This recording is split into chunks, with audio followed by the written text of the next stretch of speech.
welcome to Crime Divers. I'm Laura. And I'm Jill. And welcome to today's episode. Hello, everybody. So, Jill, where in the world are we? We are in the UK. And our title? Death by Social Media. Okay, shall we dive in? Yes. So, the victim in this case was a 13-year-old boy. So, if anyone feels they can't listen to that, no problem. See you another time. And because of the perpetrator's ages, their identities have actually been kept protected. Right, okay. As well. So, this is children killing children, basically. Right, okay. So Oliver Stevens, known as Ollie, was born on the 1st of November 2007 to parents Amanda and Stuart, and he had an older sister called Amelia. They lived in Emmer Green, which is a suburb of Reading, which is in Berkshire in England. So Ollie loved animals and playing computer games, and at school he was known as being friendly and helpful. He was on the fencing team, and he had just started learning how to play the guitar. He loved rugby, skiing and fishing. Unfortunately, he was having a bit of trouble at school with his learning. When he started secondary school, he was having a hard time, sort of settling in, and just didn't feel like he could sort of keep up. And so his parents took him to the doctors, and he was actually diagnosed with autism. Right, okay. So he started getting the help that he needed. Mm-hmm. So on the 3rd of January 2021, there were still restrictions due to COVID, but we were still allowed to sort of get out for exercise, and Ollie arranged to meet a 14-year-old girl who was a friend of his at a place called Bugs Bottom. Bugs Bottom? Yeah. So it's like, I actually think it was like sort of across the road from their house. It was only like 200 yards. Right, okay. And I think it was actually across the road. So it was just like a sort of a field, and it had like a wooded area. Right. It's sort of like a park, like a nice place where you can go for walks. And, like people would go for cycles and take their dog for a walk, like people would ride their horses through it, that kind of thing. So he left the house, shouted, "Love you, Mum," on his way out, and unfortunately he never came home. It was a Sunday afternoon, and both his parents were at home, and not even half an hour, minutes basically, before after Ollie had left, someone knocked at the door, and his mum answered it. There was a boy there that she knew, standing there panting, because he'd obviously ran up to the door, and he just said, "Ollie's been stabbed." Oh, God. So his parents ran to Bugs Bottom. Like, his dad Stuart didn't even stop to put his shoes on. Like, they just ran. Yeah. I mean, this is the 3rd of January. You can imagine how cold it would have been. Oh, yeah. But, I mean, when you hear that, absolutely. I don't think last thing you think about is putting your shoes on, eh? So when they got there, somebody was already doing CPR on Ollie, and an ambulance had been called. The person who had called the ambulance was a nurse who had been walking her dog, and she saw the attack, so he was in good hands. But Ollie was in a serious condition. He had been stabbed twice. One blade penetrated 17 centimetres, which was 6.5 inches, into Ollie's back, and another wound in his chest was 9 centimetres, which is 3.5 inches deep. So, ow. Yeah. And both his lungs were punctured. His dad knelt beside him, holding his hand, begging his son not to leave him. But Stuart said the moment he held Ollie's hand, he knew he was gone. Paramedics tried their hardest, and an air ambulance even landed next to him with a surgeon. They actually flew a surgeon in, and this surgeon performed open heart surgery on him. Shut up. But he actually died at the scene. It was just, his injuries were just too severe. Yeah. So this had happened in broad daylight on a Sunday afternoon in a small, quiet suburb where crime is relatively low. You know, there were people walking their dogs. Like, you actually, on the documentary that I watched, you actually seen the police with their body cams running up the path, and there's people, there's somebody standing there with a pram. Wow. People with their dogs, children, and this happened in broad daylight, a Sunday afternoon. Very scary. So there were a few eyewitnesses. The police were told that they saw Ollie get into a physical altercation with 3 other teenagers who looked to be about the same age as him. And there were 2 boys and a girl. At first, it had just been one of the boys fighting with Ollie, and Ollie had actually defended himself really well, and he had he got the upper hand and knocked the boy to the ground. Right. But then the other boy jumped in, and he had a knife. Right. And stabbed Ollie twice. That's awful. So Ollie tried to walk, he kind of staggered a bit. He only managed a few steps, and then he just collapsed on the ground and lost consciousness, and the other kids just ran off and left him to die. Awful. So Ollie's mum later said, quote, "Social media is at the heart of what killed Ollie, and without it he would still be alive."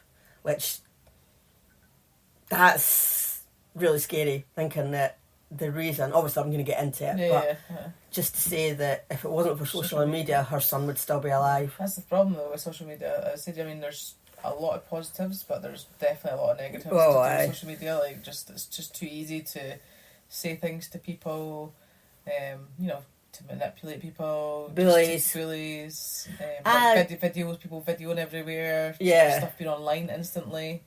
I've always said I'm so glad that I grew up without social media. So we didn't have that. If somebody was going to bully you, then they'd be doing it face to face, which is bad enough. Yeah. It wouldn't be like behind a computer or phone or a tablet or whatever.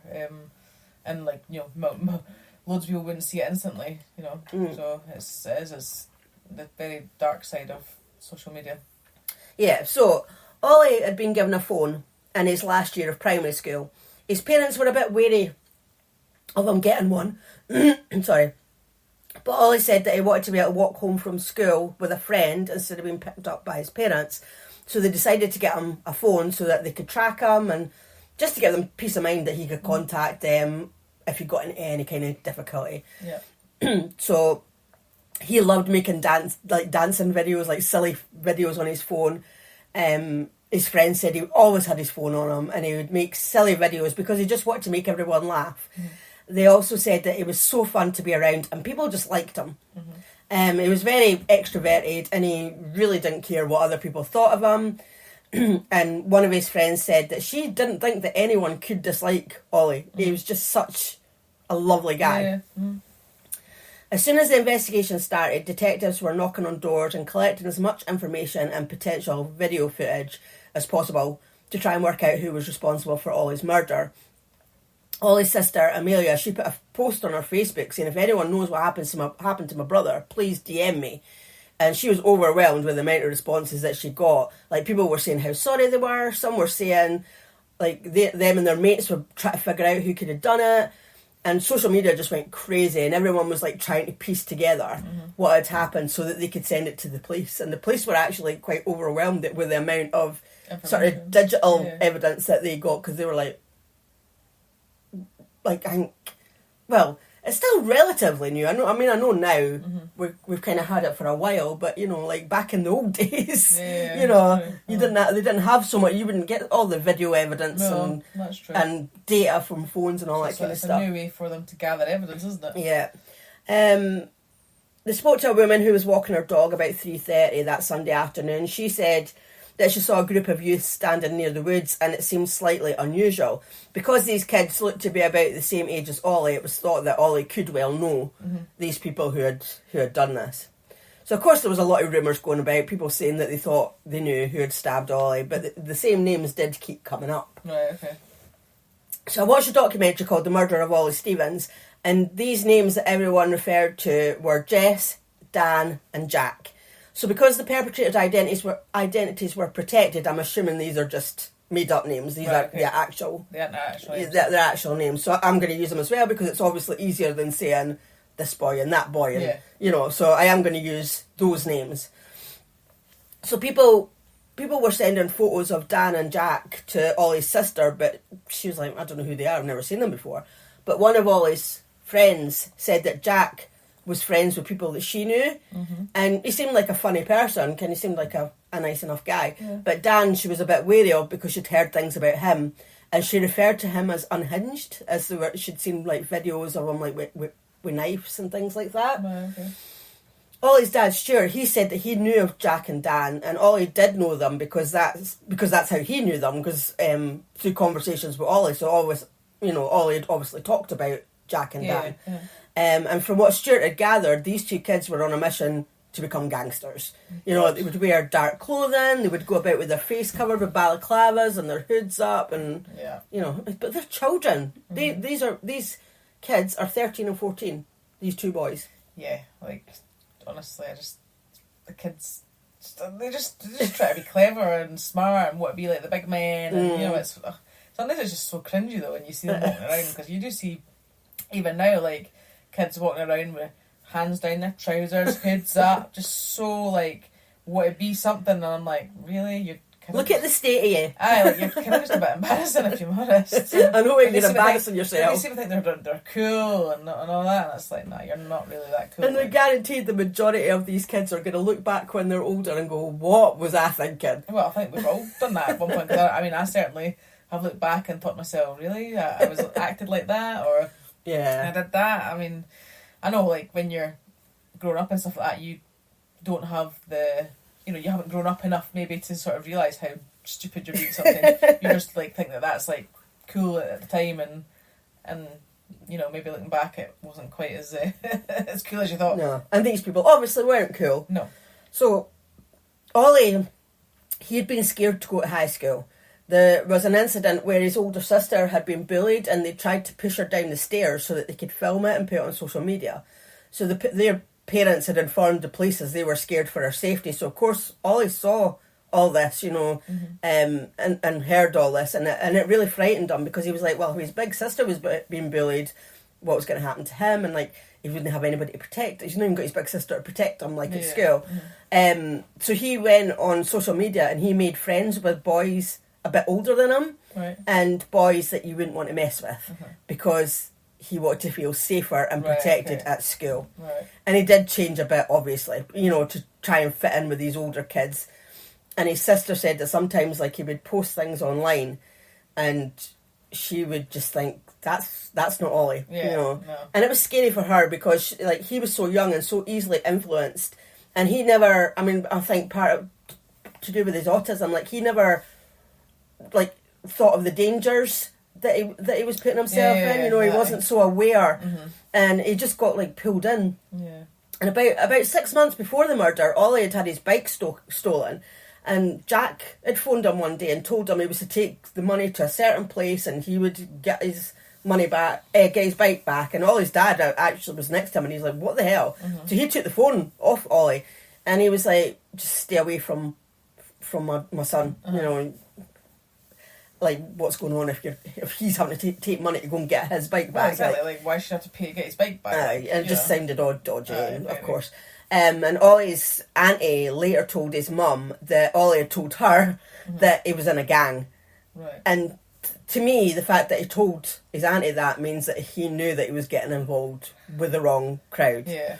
So Ollie's parents, they'd called the police about the stolen bike, and I think just obviously spoke to them about other things that had been happening, and Ollie actually ended up getting a social worker assigned to him. Right, okay. So his social worker was surprised at what Ollie was getting himself involved with, just judging by his home life, because he was in a comfortable home, both parents were present, there was no abuse, anything like that. I mean, he came from a close, loving family, and he was just in way over his head getting involved with kids that would talk about stabbing people and, you know, getting involved in criminal activities when they were only like 12, 13, 14 years old. That's scary.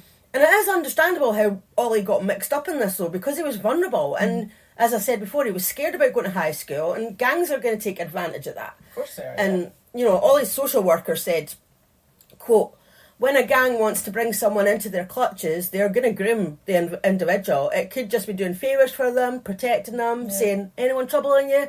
You know, we'll take care of it. So you feel confident, secure and accepted." And then all of a sudden, before you know it, they're like, right, now we're going to like get you to do stuff. And and then the gang will ask you to do favours for them because... It's all about control, isn't it, really? Because they obviously see him as vulnerable.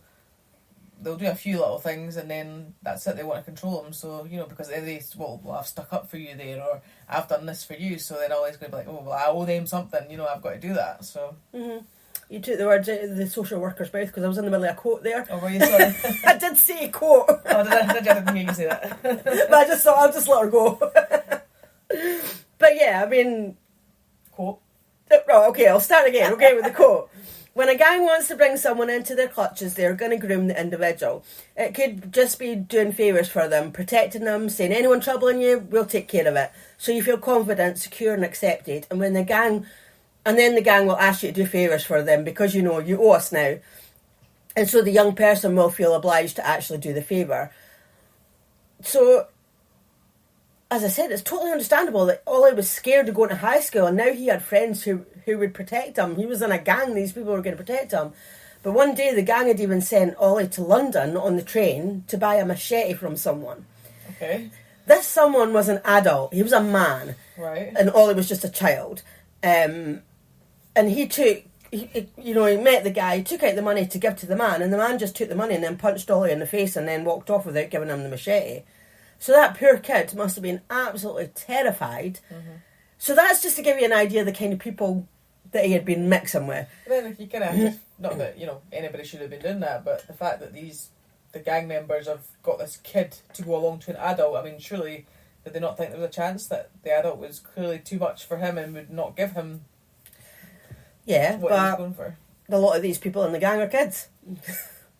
And I don't know what this man is doing getting involved with kids. No. I don't know what that was all about, but anyway, it was just to give you an idea of sort of what was going on. Mm-hmm. So once Ollie had told the social worker this information, his parents were informed, because he'd told them about London and everything. Because his parents did know that he'd gone to London because they'd checked... Ow, I just got a pain in my hand there. Mm-hmm. Because he had the tracking on his phone. They'd tracked him and they'd seen that he'd gone to London and back. Mm-hmm. And they were like, what the hell? What were you doing in London? And he was like, snitches get stitches. And that was all he said. So they didn't know why, but he told his social worker. So as I said, I think this was him trying to get out of it. The fact that he told his auntie he was in a gang. Yeah. He's got a social worker. He's opening up to his social worker. But he wouldn't talk to his parents, unfortunately. No. But, I mean, I suppose in some people don't feel like they can. As long as they can talk to somebody, that's the main thing, isn't it? Thing, yeah, of course. Even if you can't talk to your parents, at least if you've got an appropriate adult that you can speak to, then that's the main thing. Exactly. And that's what he did.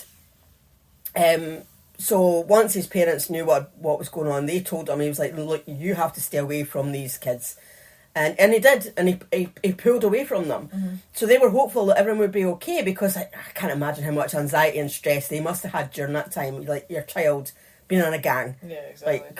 So the social worker, he completed his assessment and he was assured that Ollie was okay, he was in a safe place, he didn't need a social worker anymore. Mm-hmm. So, of course, after the murder, the police looked into Ollie's phone and they gained access to his Snapchat account. And that's where they figured out what had happened. So a few weeks before Ollie's death, he had seen a video of a young boy being humiliated by two older boys. So there's actually a term for it, and it's called patterning. I've never heard of it. I don't think you've... Never heard of it. I don't think you would have either. No. But Ollie's mum on the documentary said that it's like when you're humiliated and it's filmed and then it's shared on social media. Oh, okay. And it's actually what had been done to Ollie's sister. Remember I said they tried to push her down the stairs? That's what that was. That was patterning. Sorry. Mm-hmm. That's what they were trying to do. Push her down the stairs. She's humiliated because she fell down the stairs, and they put it on social media. But I don't think they managed to actually do it with her. But the victim isn't. It's not always violence. Like they could be made to dance naked, say things, just embarrassing things, and then it gets felt. So basically, it's like a humiliation video of whatever it is, and then they'll just share that around on social media. They share it for all the peers to see. To carry on the humiliation, basically. Yeah. Exactly. So this video that Ollie saw. It was a younger boy being patterned on Snapchat, and he knew the boy, and he felt sorry for him, and he decided that he would send the video to the boy's brother. Right. Not out of anything malicious or anything like that, just say, look, here's a heads up, your brother's being bullied or whatever. So the brother then went to the people who had made the video and made them take it down. They found out that it was Ollie who had alerted the brother, and they started writing stuff about him online, calling him a snitch and a grass, and that he would pay for what he did. I mean, I'm sure you can guess who these people were. Yeah. So the police took Jack, Dan and Jess's phones, and they looked into their social media history. So these boys were 13 and 14, and Jess is 14 as well. The boys posted Snapchats about Ollie, just calling him a snake and a bitch. One of them started sending Ollie messages threatening him with violence, but Ollie just seemed to find it funny. He wasn't taking them seriously. And in his message, he just didn't seem scared at all, which actually annoyed Jack and Dan, because obviously they're trying to intimidate him and try to scare him, and he's like, nah, fuck off. So they began to talk about taking violent revenge on Ollie. So they got a female friend of Ollie, so that's Jess, to lure him to Bugs Bottom on that Sunday afternoon. They planned to beat him up and film it and share it, so they were planning on patterning him. That's a hard word to say. Ollie had known Jess for a while. They had been pretty good friends. Like, she'd been in the Stevens house like quite a few times, but his parents said that like she never really spoke to them and she never looked them in the eye. So they were kind of like, but they were friends. And Ollie's sister said that she thought Jess was able to have a hold on people and she was able to manipulate people around her easily. And if anyone said anything like not very nice about Jess, he would always stick up for her. But that was just like what Ollie was like. He always saw the good in people. So even if somebody was saying something and they were right about, he would still stick up for her. But for whatever, I don't know what, but Ollie and Jess actually had a falling out not long before the murder. And the only reason that he went to Bugs Bottom that day was because he wanted to make up with Jess. He wanted to patch things up and he wanted them to be friends again. But as Ollie's dad said, quote, what we know now is that this was an opportunity for her to get back at Ollie, but also for the boys to get even, so it was a perfect storm, really, end quote. So a voice note from Jack was released saying, quote, I was going to set him up in it. If he comes G, I promise you, I'm poking a knack through his head. Don't know what a knack is, must be some kind of weapon. Another said, I'll go to college, I'll leave my yard in 10 minutes, bring a chauffeur with you. I'm assuming that's a weapon as well. Yeah, sounds like it. In another voice note, Dan said, I'm going to kill him. Messages from Jess were released as well. One of them said, I do not care if he fucking dies. I honestly don't. Dan said, I'm going to kill him. Again. So Jess sent a voice note to Dan on the day of the murder and said, Ollie texted me randomly yesterday and was like, oh, do you want some cigarettes? And I was like, yeah, because Jack wants me to set him up, so Jack is going to go bang him and patting him and shit. I'm so excited, you don't understand. Excited? That's awful. So Jack and Dan met up at Cemetery Junction in Reading, and then they made their way to Bugs Bottom. They met Jess, and they went to the top of the park to wait for Ollie. And when he got there, they just ambushed him. And as I said earlier, Ollie fought back, managed to get the upper hand, and then the younger of the two boys took out a knife and stabbed him. After the boys and Jess had ran away, they were messaging each other saying they didn't know what to do if they were caught, and they deleted all their messages and social media apps, but of course we know that can all be retrieved. Ollie's sister, she messaged Jess saying, how could you have done that? And Jess said she didn't know who killed Ollie because their faces were covered, and she had the cheek to say love to your family. So she was saying that she never lured them there. She was just meeting up with him and these boys attacked him. Yeah. So, of course, through the suspect's phones, the police knew who had murdered Ollie, and they were charged less than a week after his death. Over 90% of the evidence gathered and presented at trial was taken from mobile phone data. And there was also forensic evidence on the boys' clothing. So the two boys, aged 14 and 13, were charged with the murder of Ollie Stevens, and they both denied it. They were also charged with 2 counts of perverting the course of justice relating to attempts to dispose of evidence following the stabbing. They both admitted 1 count and denied the other.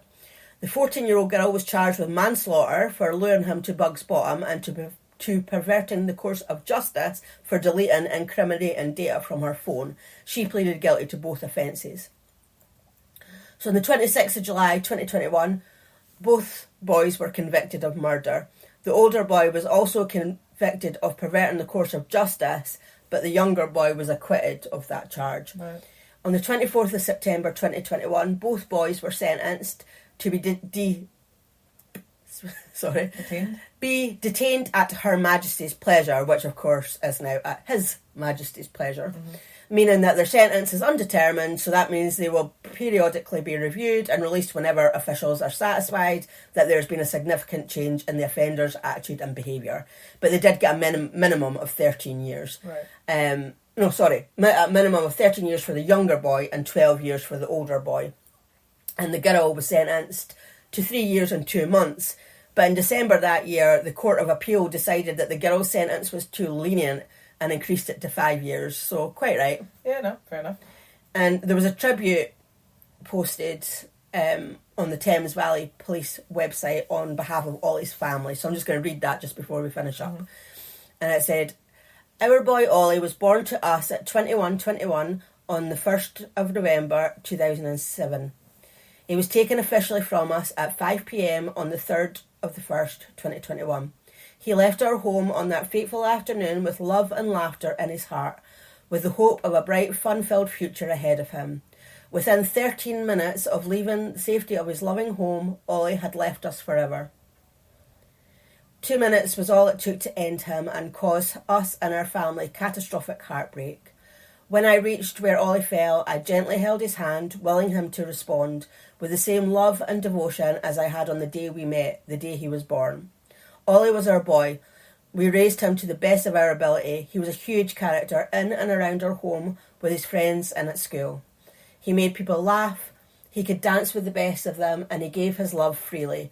His sense of humour and his wicked comic timing had us and his friends in stitches many a time. He was warm, kind, soulful, a deep thinker, and a great carer to those around him. He was loyal and trusted people to a fault. He would never back down from a fight. He would defend those that couldn't or wouldn't defend themselves. I pressed on him the importance of running from a fight to get clear and take stock of events later. We would deal with the fallout together. He did not see it my way. It cost him his life.